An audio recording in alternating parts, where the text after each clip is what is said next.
Jaden Pierce walked through the grand gates of Winston University with nothing but his scholarship, a second-hand blazer his mother had ironed the night before, and a heart full of ambition.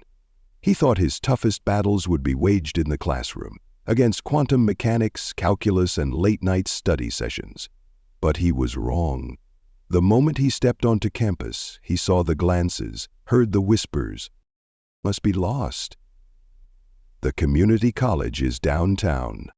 The words came from Bryce Calloway, his designer-clad smirk worth more than Jaden's entire wardrobe. Jaden knew the type, privileged boys who mistook wealth for intelligence, arrogance for strength. They saw his skin, his background, and assumed they knew his story. What they didn't know was that before he became a straight-A student, before he earned those Ivy League acceptance letters tucked inside his backpack, he had spent years training in some of the toughest dojos in Chicago. So, when Bryce and his frat brothers sneered at him, calling him an affirmative action case, Jaden simply smiled. When they blocked his path in the hallway, trying to intimidate him with their tradition, he recorded every word. And when they plastered his locker with taunts, reminding him he didn't belong, he let them think they were winning because Jaden had learned a lesson far more valuable than any physics equation. Let your enemies think they have the upper hand, then outmaneuver them at their own game. They thought they had found an easy target. What they didn't realize was that they had just cornered a fighter, and when you back a warrior into a corner, there's only one way out: forward. Bryce Calloway had spent his entire life believing the world belonged to people like him. Privileged, wealthy, untouchable. At Winston University, his fraternity ruled with arrogance, ensuring that students like Jaden Pierce knew their place. But Jaden wasn't like the others who had been pushed out, silenced, or made to feel small. He was different. When Bryce and his friends cornered him, expecting fear, Jaden remained calm. When they mocked his scholarship, he simply took notes, literally. Every slur, every taunt, every so-called tradition was documented, piece by piece, until he had enough to turn their own game against them. But that wasn't enough for Bryce. He needed to humiliate Jaden. So he challenged him in the gym, confident in his own strength, his expensive trainers, his years of boxing lessons. The crowd gathered, expecting to see the scholarship kid put in his place. Instead, they watched in stunned silence as Jaden moved like water, slipping past every punch, his years of martial arts training reducing Bryce to nothing more than a flailing amateur. And when Bryce hit the mat, the impact wasn't just physical, it was the shattering of an illusion. But Jaden wasn't finished. He had been watching, studying. Bryce and his fraternity weren't just bullies. They were cheaters, rich kids paying for grades, professors turning a blind eye. And when the truth came out, through student journalists, secret recordings, and testimonies from those they had wronged, Bryce wasn't just embarrassed. His entire foundation crumbled. For the first time in his life, Bryce Calloway was powerless. And Jaden? He never needed fists to win this fight. He had something stronger: strategy, patience, and the truth. Jaden knew that to fight back against the system that tried to crush him, he had to outsmart it. As Bryce and his fraternity buddies continued their relentless bullying, Jaden chose a different path. Instead of letting their insults and taunts push him into physical confrontation, he leaned into the power of knowledge and preparation. One afternoon, as he sat quietly in the library, overhearing their conversation about a physics project, Jaden didn't rush to act. Instead, he stayed composed, observing their weaknesses, the cracks in their plan. Bryce's arrogance was his greatest flaw. He assumed that Jaden would be an easy target, someone to mock, someone to defeat. But Jaden wasn't just a scholarship student. He was a strategist, a fighter with the patience of someone who had trained for years. The following morning, Jaden walked to his locker and found it plastered with mockery. It was a subtle move, meant to remind him that he didn't belong. But Jaden wasn't fazed. He had bigger things in mind. As he continued to study not just his physics course, but the very students who sought to sabotage him, he uncovered something far more sinister. Bryce's fraternity wasn't just about social dominance. It was running a complex cheating ring, exploiting their privilege to take shortcuts in their education. Jaden knew this was his opportunity. Instead of throwing punches, he started to collect evidence. He knew that the truth would be his most powerful weapon, and when the moment arrived, when Bryce tried once more to intimidate him, Jaden was ready, not just with facts, but with undeniable proof that would topple the empire of privilege they had built. What Bryce and his friends failed to understand was that Jaden's fight was never about proving his worth. It was about exposing theirs. The gym was packed, the air thick with anticipation. Bryce Calloway stood in the boxing ring, bouncing on his toes, his confident smirk barely concealing his excitement. He had been waiting for this moment to humiliate the scholarship kid in front of the entire school. He saw Jaden Pierce as an outsider, someone who didn't belong at Winston University, someone whose presence was an insult to the traditions his fraternity had upheld for decades. What Bryce didn't know, what no one in that room understood, was that Jaden had been fighting his entire life. Not just in the ring, but in classrooms where he was underestimated, in neighborhoods where survival meant learning to outthink and outmaneuver everyone around him. Bryce thought this would be an easy win. He had trained with the best boxing coaches money could buy. But he had never faced someone like Jaden. The moment the match started, Bryce swung first, fast, powerful, but predictable, and in that instant it was over. Jaden moved like a whisper, his years of martial arts training taking over. The crowd gasped as Bryce's fist sliced through empty air, his balance thrown off as Jaden slipped past him effortlessly. Then came the counter, a single precise movement that sent Bryce stumbling, his back hitting the mat hard. Silence. Shock. The golden boy of Winston University had fallen. Phones were raised, cameras captured every second. But Jaden didn't celebrate. He didn't need to, because this wasn't about a fight. It was about something bigger. For the first time, the school saw Bryce for what he truly was.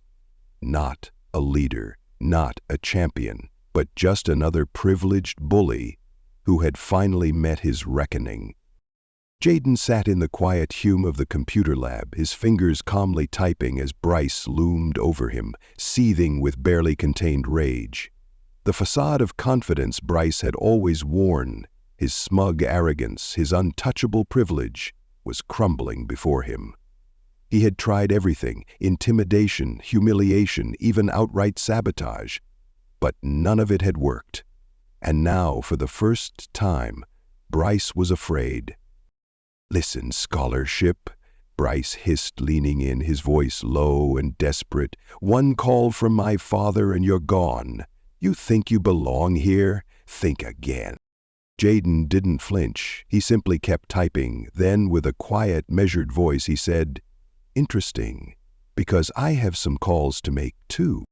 Bryce frowned as Jaden turned his laptop screen toward him, and then he saw it. The compiled evidence, the emails, the shared files, the list of names. Everything. The entire cheating ring his fraternity had been running, fully documented and ready to be exposed. Bryce's breath hitched.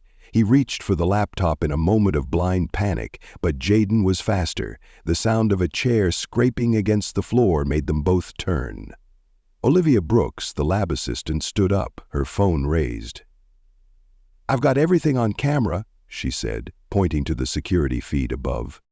Bryce's face drained of color. He had spent his entire life believing there would never be consequences, but this wasn't his world anymore. Jaden wasn't just another student he could push aside. He was a force Bryce hadn't anticipated.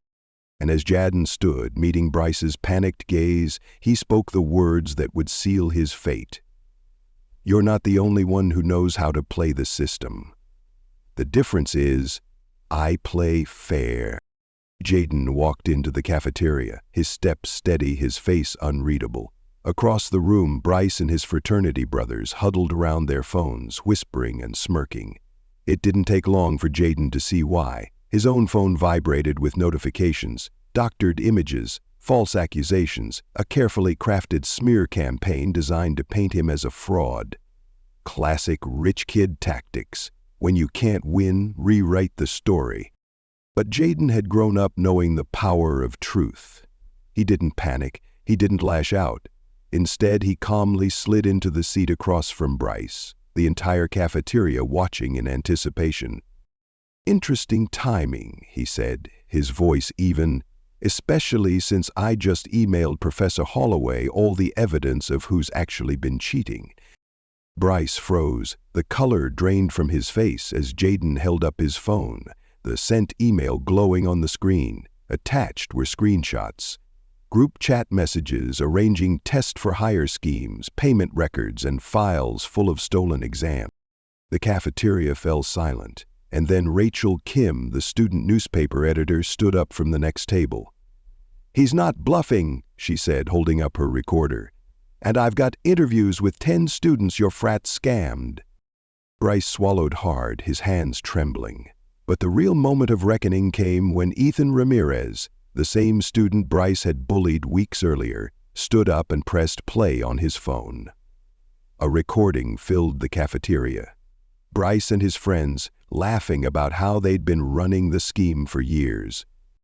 The whispers turned into an uproar. Fraternity brothers scrambled to delete messages. Students stared at Bryce like he was a stranger, because for the first time in his life, his privilege couldn't protect him.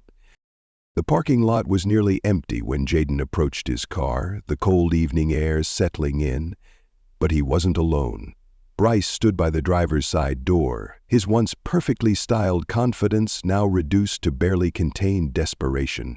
No more frat brothers, no smirking entourage, just a privileged boy who had spent his life at the top, now watching it all collapse. "You think you've won?" Bryce spat, his designer shoes scuffing against the pavement. "My father will—" Jaden cut him off with a quiet chuckle, pulling out his phone. "Will what?" he asked, his voice calm but firm. "Write another check? Call in another favor? That might have worked before, but times change." With a flick of his thumb, Jaden showed him the trending hashtag, Winston Cheaters. The story was everywhere. Social media, student forums, even local news outlets were picking it up. The fraternity's decades-long cheating ring, the intimidation, the bullying, it had all been exposed. Bryce's hands clenched into fists, a last-ditch effort to regain control. He lunged, wild and reckless. But unlike in the gym, where the crowd had been hungry for a fight, this moment didn't need one. Jaden sidestepped effortlessly, letting Bryce's momentum carry him straight into a puddle. For a long moment there was only silence. Then Lena Vaughn from the archives stepped forward, phone raised. "Funny you should mention your father," she said, her voice sharp. "Wait until people hear how your family got the money to donate that library." Jaden didn't smile, didn't gloat. He simply looked down at Bryce and offered a hand. "You've got 2 choices," he said. "Keep digging yourself deeper, or start over. Be better." For the first time, Bryce hesitated, and in that hesitation there was something Jaden hadn't seen before. Uncertainty, maybe even the slightest crack of change. The atmosphere at Winston University had shifted. It wasn't just the scandal, the trending hashtags, or the fallout from Bryce's downfall. It was the way people carried themselves now, the quiet glances replaced with nods of acknowledgement, the once isolated students now sitting together at lunch. Change didn't happen overnight, but Jaden could see it unfolding in real time. As he walked into the library, a freshman hesitantly approached him, clutching a textbook to her chest. "Is it true?" she asked softly. "What they say about you? About how you changed things?" Jaden looked around, at Ethan Ramirez confidently explaining a physics problem to another student, at Lena Vaughn organizing a student-led committee to push for real policy changes, at Bryce, yes, Bryce, sitting at a corner table, actually doing his own work for the first time in his life. He exhaled, a small smile tugging at the corner of his lips. "I didn't change anything," he said. "We all did." The freshman still looked uncertain, as if she wanted to believe it but wasn't sure if she could. Jaden understood. He had once felt the same way, that standing up, fighting back, would never be enough. But now he had proof that it was. His phone buzzed, a text from his mom. "Proud of you, baby. You fought smart, not hard." Jaden tucked his phone away, feeling a weight lift. This fight had never been about revenge or proving himself. It had been about something much bigger.